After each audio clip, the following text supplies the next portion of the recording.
तो आज की इस वीडियो में एक्सरसाइज 13.1 के कुछ क्वेश्चंस करते हैं। जितने क्वेश्चन होंगे ना उतने करने की कोशिश करेंगे। पहला क्वेश्चन दे रखा है इसमें कि 1.5 मीटर लंबा, 1.25 मीटर चौड़ा और 65 मीटर सेंटीमीटर गहरा एक प्लास्टिक का डिब्बा है। मतलब एक डिब्बा है यहाँ पर, ठीक है। इस प्रकार का एक डिब्बा दे रखा है यहाँ। अगर विमाएँ अलग अलग दे रखी है ना, मतलब वो किस प्रकार का होगा, घनाभाकार होगा। अगर विमाएँ एक जैसी दे देता तो किस प्रकार का हो जाता, वो घनाकार हो जाता। अब इस प्रकार का एक डिब्बा दे रखा है। इस डिब्बे में क्या बताया कि इसकी लंबाई दे रखी है 1.5 मीटर, ठीक है।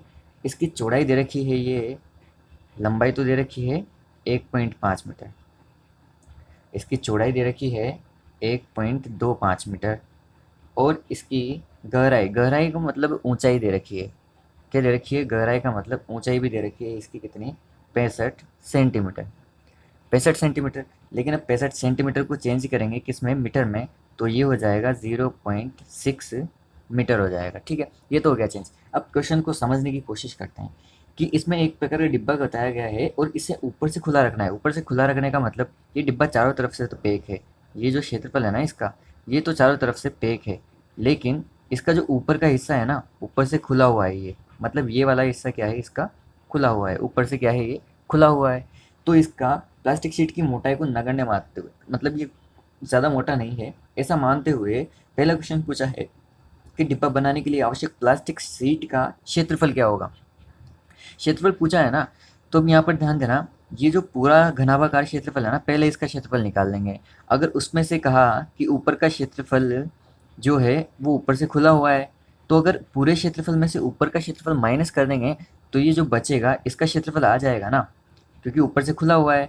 तो पूरे का निकाल के क्या करेंगे, ऊपर वाले का माइनस कर देंगे, तो इसका क्षेत्रफल आ जाएगा हमारे पास। तो इसका क्षेत्रफल निकालने के लिए कैसे निकालेंगे, देखना, पहले तो लिखना, कंप्लीट रूप से लिखना, प्लास्टिक डिब्बे के लिए जो लंबाई है ना इसकी, वो लिखना। लंबाई दे रखी है तुम्हें 1.5 मीटर, ठीक है। लंबाई दे रखी है 1.5 मीटर। इसकी चौड़ाई भी दे रखी है तुम्हें कितनी, 1.25 मीटर।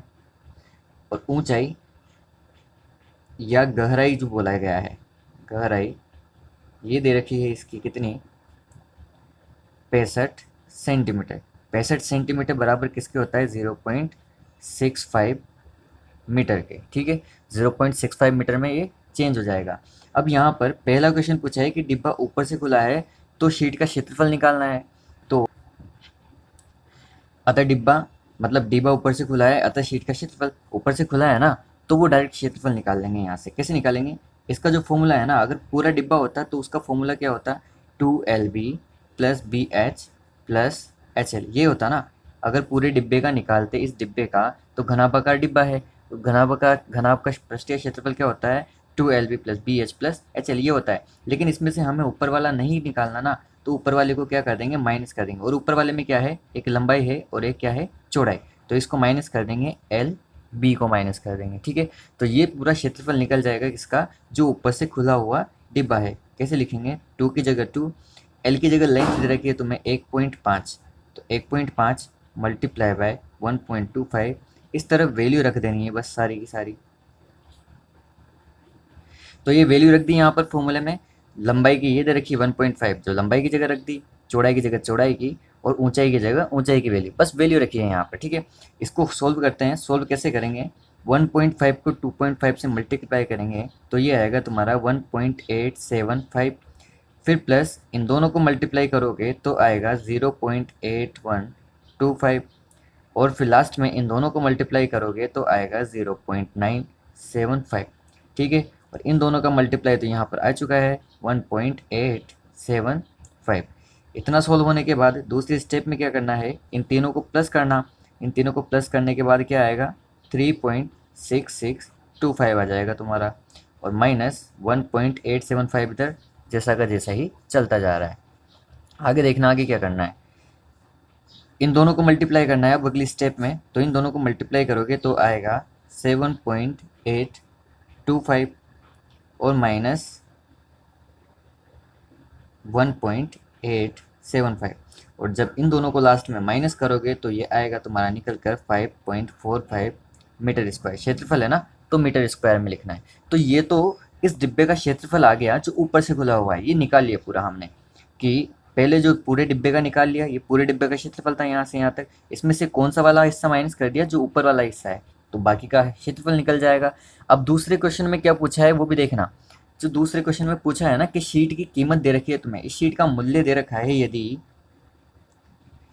कि शीट का मूल्य है, यदि 1 मीटर स्क्वायर के शीट का मूल्य 20 रुपये है, तो हमें ये जो क्षेत्रफल निकला है ना, इस क्षेत्रफल की शीट का कुल मूल्य निकालना है। यहाँ पर कैसे निकालेंगे कि जो शीट की कीमत है, शीट की कीमत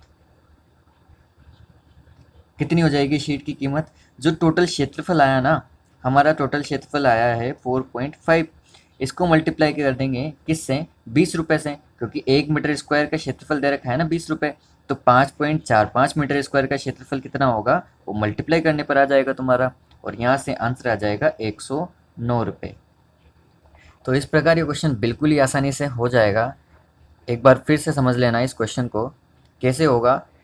पहले तो यहाँ पर ना एक डिब्बा दे रखा था जो कहाँ से खुला था, ऊपर की तरफ से। ऊपर की तरफ से खुला होने का मतलब क्या किया, पहले तो पूरे डिब्बे का क्षेत्रफल लिख लिया, और उसमें से अगर ऊपर वाला माइनस कर देंगे तो उसका क्षेत्रफल आ जाएगा ना, जो डिब्बे की आवश्यकता है उसका क्षेत्रफल आ जाएगा। तो वहाँ से क्षेत्रफल आ गया 5.45, और शीट का कीमत दे रखा है 1 मीटर स्क्वायर का तुम्हें 20 रुपये, तो 5.45 मीटर स्क्वायर का रुपये कितने होंगे, वो इसको मल्टीप्लाई करने पर आ जाएंगे तुम्हारे 109 रुपये, और यहाँ पर तुम्हारा इसका आंसर आ जाएगा। पहले का आंसर आ जाएगा 5.45, और दूसरे का आंसर आ जाएगा 109 रुपये। अब कहते हैं इसका दूसरा क्वेश्चन। दूसरे क्वेश्चन में कहा है कि एक कमरे की लंबाई, चौड़ाई और ऊंचाई तुम्हें दे रखी है। मतलब एक कमरा है, और कमरा कमरा कैसा होता है, घनाभागार होता है। तो इस प्रकार मान लो घनाभागार एक कमरा दे रखा है तुम्हें, ठीक है।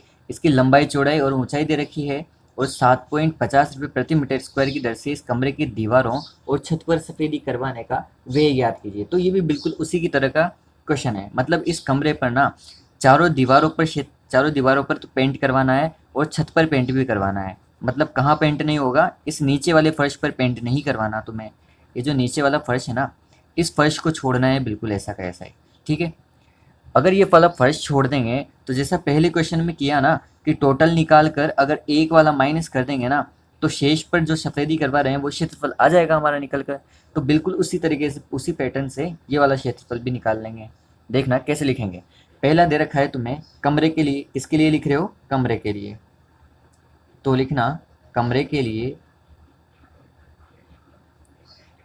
इसकी लंबाई, चौड़ाई और ऊंचाई दे रखी है ना, तो सब लिख लेना, पहले वीमाई सारी लिख लेना एक साथ। लिख लिया। इतना लिखने के बाद चलो इसे दूसरे तरीके से मैं बताने वाला हूँ, ठीक है। हमें पता है कि कमरे की चारों दीवारों का क्षेत्रफल भी एक सूत्र भी होता है। कौन सा होता है, 2l+b मल्टीप्लाई बाय h। अगर उस क्षेत्रफल में एक ऊपर वाला क्षेत्रफल और ऐड कर देंगे ना, तब भी हमारा आंसर आ जाएगा, ठीक है। इस दूसरे तरीके से भी तुम्हें बताता हूँ। पहले लिखना चारों दीवारों का क्षेत्रफल,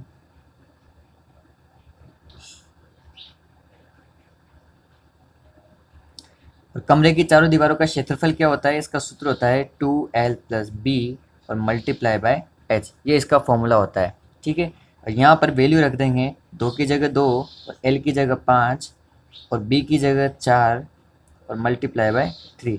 तो यहाँ पर जो आंसर आएगा तुम्हारा वो आ जाएगा 54 मीटर स्क्वायर, ठीक है। ये तो चारों दीवारों का क्षेत्रफल आ गया, लेकिन अभी छत पर भी तो पेंट करवाना है, तो छत का क्षेत्रफल भी निकाल लेंगे। और छत कैसी है, छत कैसी है, बिल्कुल आयताकार, और आयत का क्षेत्रफल होता है लंबाई इंटू चौड़ाई। तो यहाँ से निकाल लेंगे पहले तो छत का क्षेत्रफल, और छत का क्षेत्रफल कैसे निकालेंगे, लंबाई इंटू चौड़ाई से, और ये आ जाएगा तुम्हारा 5 × 4 बराबर 20 मीटर स्क्वायर, ठीक है। तो ये दीवारों का क्षेत्रफल आ गया, और ये छत का क्षेत्रफल आ गया। अगर दोनों को ऐड कर देंगे तो टोटल क्षेत्रफल आ जाएगा ना। तो यहाँ पर लिखना सफेदी करवाने का कुल क्षेत्रफल, सफेदी कराने का कुल क्षेत्रफल क्या हो जाएगा, ये हो जाएगा 54 मीटर स्क्वायर, और प्लस में छत का जो क्षेत्रफल आया उसको ऐड कर देंगे, तो ये टोटल हो जाएगा तुम्हारा 74 मीटर स्क्वायर, ठीक है। यहाँ तक होने के बाद अभी पूछा है इसने कि इन पर सफेदी करवाने का व्यय कितना आएगा। तो सफेदी करवाने का व्यय निकाल लेंगे, यहाँ पर लिखेंगे, क्योंकि क्या दे रखा है, 1 मीटर स्क्वायर पर सफेदी करवाने का व्यय ये दे रखा है तुम्हें।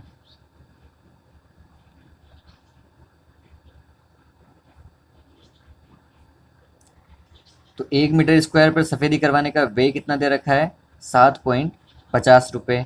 ठीक है, ये तुम्हें सफ़ेदी करवाने का व्यय दे रखा है, इसलिए कितने मीटर स्क्वायर आया क्षेत्रफल, 74 मीटर स्क्वायर।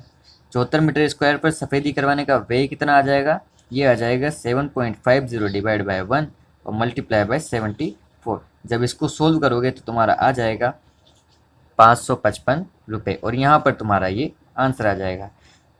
तो इस प्रकार ये दूसरे तरीके से भी मैंने तुम्हें समझा दिया। उस पहले वाले क्वेश्चन को भी इसी तरीके से तुम कर सकते हो कि तुम पहले चारों तरफ का निकाल लो और फिर उसमें ये वाला प्लस कर दो एक निकाल कर, तब भी तुम्हारा आंसर आ जाएगा। ठीक है, तो इसको कैसे निकाला, चारों तरफ का चारों दीवारों का क्षेत्रफल निकाल लिया और ऊपर भी छत पर पेंट करवाना था तो उसका भी क्षेत्रफल निकाल लिया और दोनों को जब ऐड किया तो टोटल क्षेत्रफल आ गया जहाँ पर हमें सफ़ेदी करवानी है। तो यहाँ से इसका टोटल क्षेत्रफल आ जाएगा और इस पर 1 मीटर स्क्वायर का व्यय दे रखा है 7.50 रुपये। तो 74 मीटर स्क्वायर का कितना होगा, 74 से मल्टीप्लाई करने पर आ जाएगा 555 रुपये।